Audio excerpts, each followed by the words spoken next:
அனைவருக்கும் வணக்கம். தன்னலமற்ற தலைவர்கள் பலர் இந்திய விடுதலைக்கு பாடுபட்டனர். அவர்கள் தனது தொண்டினாலும் மக்களின் மனதில் நீங்கா இடம் பெற்றனர். இந்திய மக்களின் அரசியல் விடுதலையோடு சமூக விடுதலை கிடைக்கும் போதுதான் இந்தியா முழுமையான விடுதலை பெற்ற நாடாக இருக்க முடியும் என்று கருதி உழைத்த தலைவர். விடுதலை பெற்ற இந்தியாவின் முதல் சட்ட அமைச்சர், இந்திய அரசியல் சாஸ்திரத்தின் தந்தையாகவும் விளங்கியவர். இவர் சமூக சீர்திருத்த சிந்தனையாளராகவும் மட்டுமின்றி மிகச்சிறந்த பொருளியல் அறிஞராகவும் திகழ்ந்தவர். இவர் சிறந்த எழுத்தாளராகவும் பேச்சாளராகவும் மக்களால் போற்றப்பட்டவர்.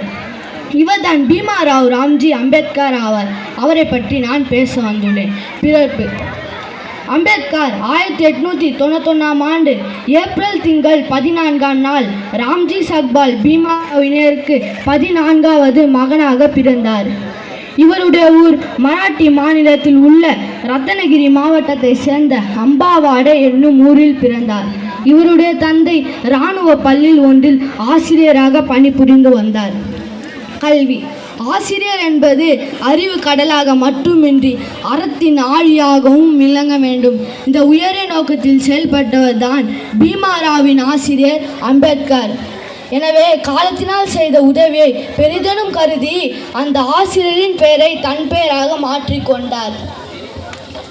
இதனால் அம்பேத்கர் சதாராவில் உள்ள பள்ளியில் தனது கல்வியை தொடங்கினார். இவர் ஒடுக்கப்பட்ட பிரிவை சேர்ந்தவர். அதனால் பள்ளி பருவத்திலே பல அவமதிப்புகளுக்கு ஆளானவர். அப்பொழுது மகாதேவ் அம்பேத்கர் என்ற ஆசிரியர் இவர் மீது அன்பும் இரக்கமும் காட்டினார். இதனால் பீமாராவ் ராம்ஜி என்ற பெயரை அம்பேத்கர் என்று மாற்றிக்கொண்டார்.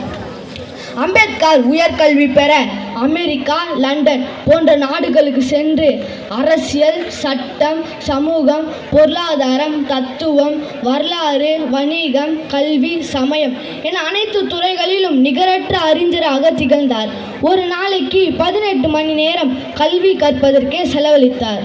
நூலகத்தில் காலையில் முதல் ஆளாக நுழைந்து மாலையில் இறுதி ஆளாக தான் வெளியேறுவார்.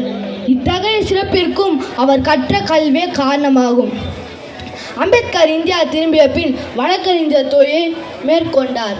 கட்டணம் ஏதுமின்றி ஏழைகளுக்கு வாதாடி நீதியை பெற்று தந்தார்.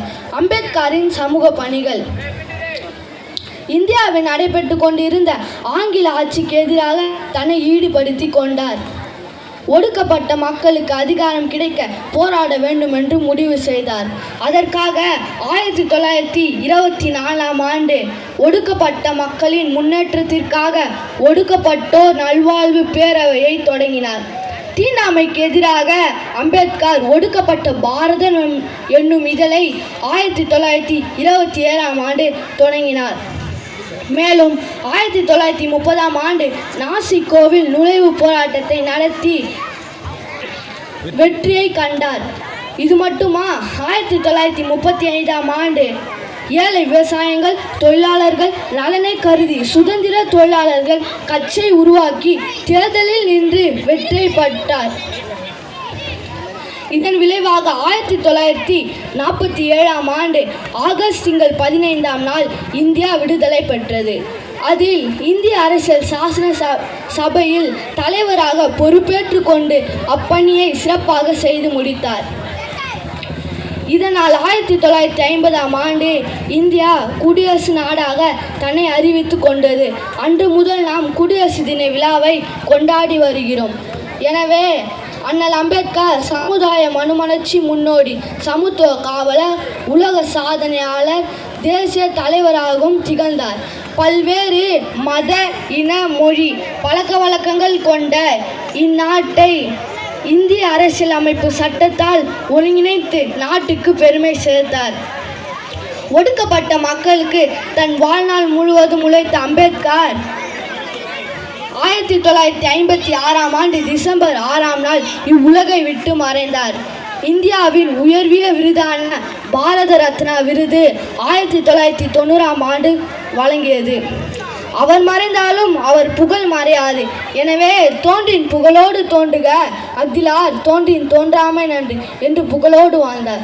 நாட்டுக்கும் நாட்டு மக்களுக்கும் நன்மைகள் செய்தார். நாமும் நாட்டுக்கும் நாட்டு மக்களுக்கும் நன்மைகள் செய்வோம் என வாய்ப்புக்கு நன்றி கூறி விடைபெறுகிறேன். நன்றி, வணக்கம். உற்சாகமா எல்லாம் உற்சாகமா கைகளை தட்டுங்க.